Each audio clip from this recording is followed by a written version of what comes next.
اعوذ باللہ من الشیطان الرجیم بسم اللہ الرحمن الرحیم۔ نبوت کی طرح بادشاہت بھی اللہ تعالیٰ کی نعمت ہے۔ وَإِذْ قَالَ مُوسَىٰ لِقَوْمِهِ يَا قَوْمِ اذْكُرُوا نِعْمَتَ اللَّهِ عَلَيْكُمْ إِذْ جَعَلَ فِيكُمْ أَنْبِيَاءَ وَجَعَلَكُمْ مُلُوكًا وَآتَاكُمْ مَا لَمْ يُؤْتِ أَحَدًا مِّنَ الْعَالَمِينَ۔ ترجمہ: اور وہ وقت بھی قابل ذکر ہے جب موسیٰ علیہ السلام نے اپنی قوم سے کہا، اے میری قوم، اپنے اوپر اللہ تعالیٰ کی اس نعمت کو یاد کرو جو اس نے تم پر نازل فرمائی ہے کہ اس نے تم میں نبی پیدا کیے، تمہیں حکمراں بنایا اور تمہیں وہ کچھ عطا کیا جو تم سے پہلے دنیا جہاں کے کسی فرد کو عطا نہیں کیا گیا تھا۔ نبوت اور بادشاہت دو عظیم نعمتیں۔ اس آیت میں اللہ تعالیٰ نے نبوت اور حکومت کو اپنا انعام بتایا۔ حضرت موسیٰ علیہ السلام نے اپنی تقریر کا آغاز ہی ان دو نعمتوں کے تذکرے سے کیا۔ اپنی قوم سے مخاطب ہوتے ہوئے فرمایا، اے میری قوم، اللہ تعالیٰ نے تم پر ظاہری اور باطنی ہر طرح کے احسانات کیے ہیں۔ ظاہری نعمت تو یہ ملی کہ تم کو سلطنت دی گئی۔ حضرت یوسف علیہ السلام کے زمانے میں اور ان کے بعد مصر میں ان کو بڑا اقتدار نصیب ہوا۔ مدت دراز تک یہی اس زمانے کے سب سے بڑے فرما روا تھے، آس پاس انہی کا سکہ چلتا تھا۔ حضرت موسیٰ علیہ السلام کے بعد بھی حضرت داؤد علیہ السلام اور حضرت سلیمان علیہ السلام کی عظیم سلطنتیں تاریخ کا اہم حصہ ہیں۔ نیز حضرت طالوت کی بادشاہت بھی بنی اسرائیل سے ہی تھی۔ حضرت یوسف علیہ السلام کو بھی خوب مال و منال سے نوازا گیا تھا۔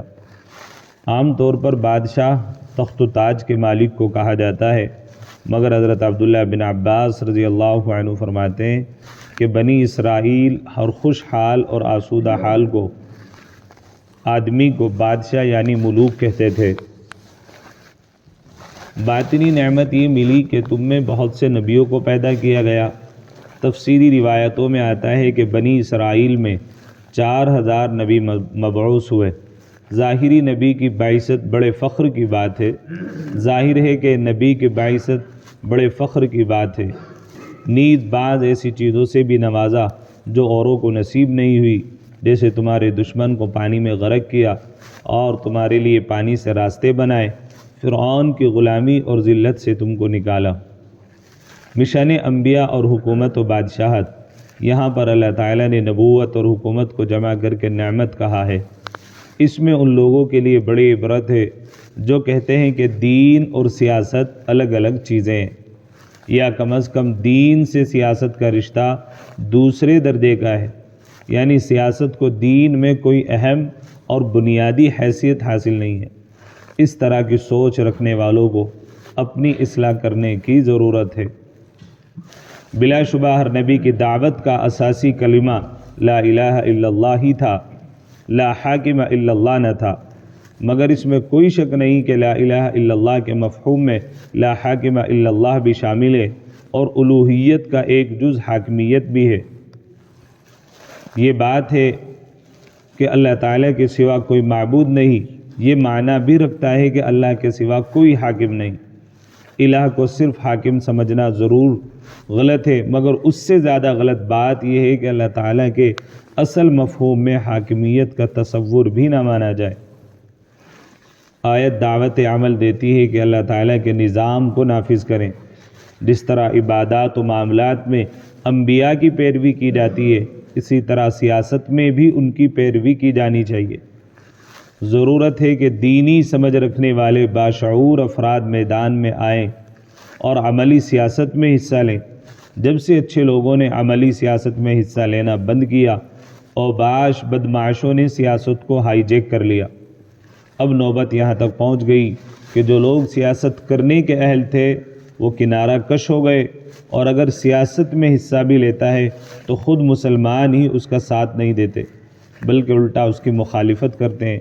کاش ہم اللہ تعالیٰ کی اس نعمت کی قدردانی کرتے تو شاید آج ہم سیاسی طور پر اتنے پسماندہ نہ ہوتے۔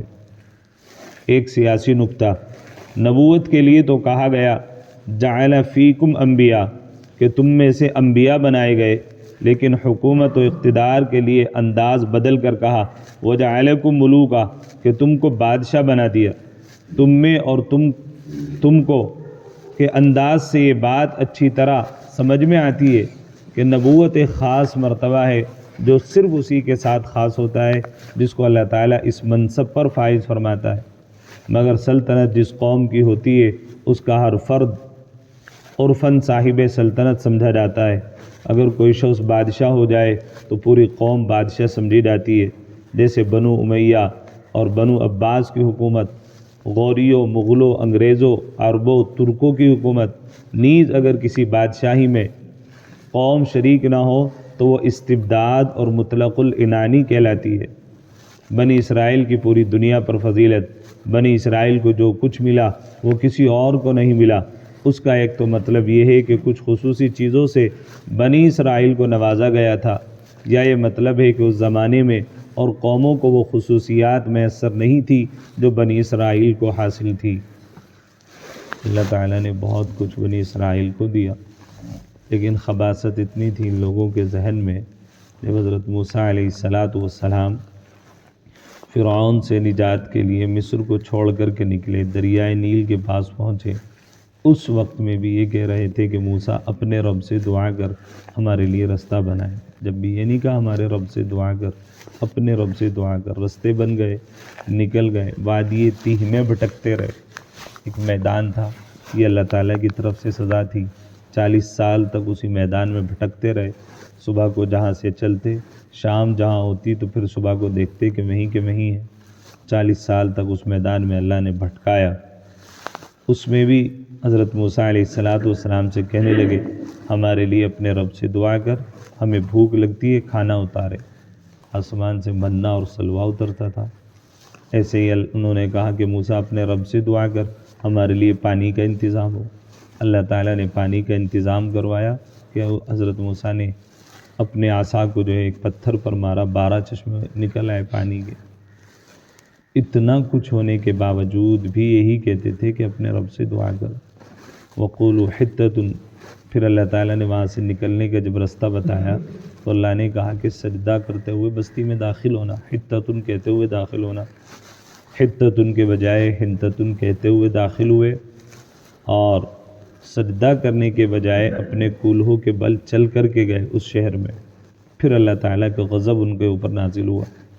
یعنی اتنا کچھ اپنی آنکھوں سے دیکھنے کے باوجود پھر بھی حضرت موسیٰ علیہ السلام سے یوں ہی کہتے تھے کہ اپنے رب سے دعا کر۔ دل میں کچھ تھا، زبان پر کچھ تھا، بڑی بڑی بادشاہتیں اللہ تعالیٰ نے ان کو دی، لیکن پھر بھی جب انبیاء کی بات کو نہیں مانا اللہ تعالیٰ نے ہلاک کر دیا۔ آج پوری دنیا میں یہودی پریشان ہیں، کوئی بھی ان کو اپنے یہاں اپنانے کو تیار نہیں۔ جہاں پر بھی یہ بسے اسی کا نقصان کیا۔ آج بھی ایک جگہ پر قابض ہے، زبردستی یہاں پر ان کو بسایا گیا تھا۔ اللہ تعالیٰ نے ان کے لیے بڑی سزا منتخب یہ کی کہ دنیا میں کوئی اپنا ملک نہیں بنا پائیں گے۔ وقتی طور پر بادشاہت، وقتی طور پر یہ حاکمیت کر سکتے ہیں، ابد الاباد کے لیے کسی خطے کو اپنا وطن نہیں بنا سکتے۔ یہ اللہ کی طرف سے سزا متعین کی گئی۔ تو اس آیت میں اللہ تعالیٰ نے جہاں اشارہ کیا نبوت کی طرف اور حکومت کی طرف، اس سے اندازہ آپ نے بخوبی سمجھ ہی لیا ہے کہ سیاست کا کتنا بڑا اہم رول ہے اسلام کے اندر۔ آج کل سیاست کو پس پش ڈال دیا گیا، سیاست کو حصہ ہی نہیں سمجھا جاتا اسلام کا۔ صحیح لوگوں نے سیاست کو چھوڑ دیا۔ جب تک اس ملک کے اندر صحیح لوگوں کے ہاتھ میں سیاست رہی، تمام کی تمام قوموں کو انصاف ملتا رہا اور لوگ چین کی نیند سوتے رہے۔ جب سے سیاست میں اوباش قسم کے لوگ آ گئے، ہر طرف نفرت ہے، ہر طرف چین سکون لوگوں کا ختم ہو گیا۔ کس قدر مہنگائی ہے کوئی چرچا نہیں ہوتا، لوگوں کو بس چند چیزوں میں الجھا کے رکھا ہوا ہے۔ اور مسلمانوں کی حالت یہ ہے، منبر سے علماء، ائمہ اگر سیاست کو ٹھیک کرنے کی بات کریں، مسلمانوں میں بھی یہ تصور ہو گیا کہ مولویوں کا سیاست سے لینا دینا کیا۔ ملک کی تقسیم کے بعد اور ملک کو جمہوری ملک بنائے جانے کے بعد جب تک علماء اس سیاست کے اندر موجود تھے، تمام لوگ ان کا لوہا مانتے تھے۔ مولانا ابوالکلام آزاد، مولانا حسین احمد مدنی، یہ ایسے بڑے بڑے علماء سیاست کے اندر تھے کہ وقت کے جو اس وقت میں بڑے بڑے نیتا ہوتے تھے ان کے گھر پر آ کر ان کو سلام ٹھوکتے تھے. اتنی زبردست ان لوگوں نے سیاست کی. عبید اللہ سندھی کے بارے میں تو کل بتایا گیا تھا کہ انگریز یوں کہتا تھا کہ اکیلے اگر اس آدمی کے ہاتھ میں ملک دے دیا جائے یہ اکیلا پورا ملک چلا سکتا ہے. تو کم سے کم سیاست کو اتنا تو رکھنا چاہیے جتنا کہ گھر میں بیت الخلاء ہوتی ہے. ایک گھر کسی آدمی نے خوبصورت بنایا لیکن اس میں بیت الخلاء نہ بنائی تو گھر ادھورا رہے گا یا بن جائے گا؟ ادھورا رہے گا کہ بھائی اچھا نہیں ہے، بیت الخلاء کا نظام نہیں. سیاست بھلے ہی گندی ہو چکی لیکن اتنی اگر گندی سمجھا کہ بیت الخلاء کا درجہ دے رہے ہو تو کم سے کم اس بیت الخلاء کی بھی تو کچھ نہ کچھ ضرورت ہے نا گھر میں. گھر کو گھر ہی جب بولا جائے گا جب اس میں بیت الخلاء کا انتظام ہوگا، نہیں تو لوگ اس کو گھر نہیں کہیں گے. تو مسلمانوں کو صحیح طور پر سیاست میں حصہ لینا چاہیے. اس وقت مسلمانوں کی سیاست اس ملک میں بہت زیادہ کمزور ہے. اسی وجہ سے کہیں نہ کہیں مسلمان جو ہے احساس کمتری کا شکار ہوتے ہیں اور کہیں نہ کہیں مسلمانوں کو جو رسوائی اور ذلت ہاتھ میں آ رہی ہے اس کی ایک بڑی وجہ یہ ہے کہ مسلمان عملی میدان میں سیاست میں نہیں، ایک پلیٹ فارم نہیں ہے سیاسی میدان کا. اس وجہ سے پریشانی کا سبب ہے. اس وقت تو ضرورت اس بات کی ہے، الیکشن قریب ہے، دو کام مسلمانوں کو بڑی اہمیت کے ساتھ میں کر لینے چاہیے. نمبر 1 اپنے ووٹ بنوا لیں اور نمبر 2 کہیں پر بھی ہو اپنا ووٹ ضرور ڈالیں. اللہ ہم سب کو عمل کی توفیق نصیب فرمائے. سبحان اللہ و بحمدہ.